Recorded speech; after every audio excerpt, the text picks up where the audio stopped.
Friends, welcome to Sai Murugan channel. ఎల్లిపాయల కారం ఎట్లా చేయాలని చూపిస్తా రండి.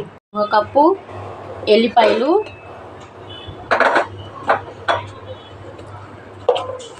Half teaspoon salt, 1 teaspoon కారం,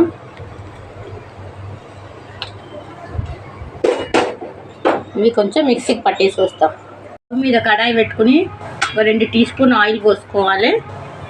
ఆయిల్ వేడెగిన తర్వాత 1 టీ స్పూన్ ఆవాలు, 2 టీ స్పూన్ మినపప్పు. కొంచెం దీనికి మినపప్పు ఎక్కువ ఉంటే బాగుంటుంది.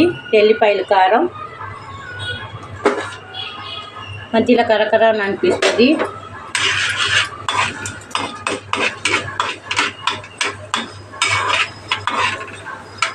కరివేపాకు వేసుకుని మిక్సీకి పెట్టిన ఎల్లిపాయల కారాన్ని వేసేద్దాం. వాటర్ పోయొద్దు, ఈ నూనెలోనే మగ్గాలి. ఇది వారానికి కూడా బాగుంటుంది. ఇది ఎల్లిపాయల కారము. పోసిన నూనె మొత్తం బయటికి వస్తుంది. నూనెలోనే బాగా మగ్గాలి.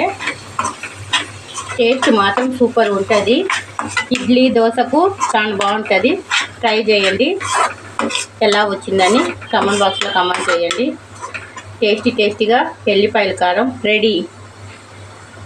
పోసిన నూనె మొత్తం బయటికి వచ్చింది.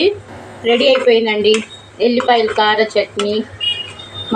మా వీడియో కనుక మీకు నచ్చినట్టయితే లైక్ చేయండి, షేర్ చేయండి, సబ్స్క్రైబ్ చేయండి. Thanks for watching. నెక్స్ట్ ఒక వీడియోలో చూద్దాం. బాయ్.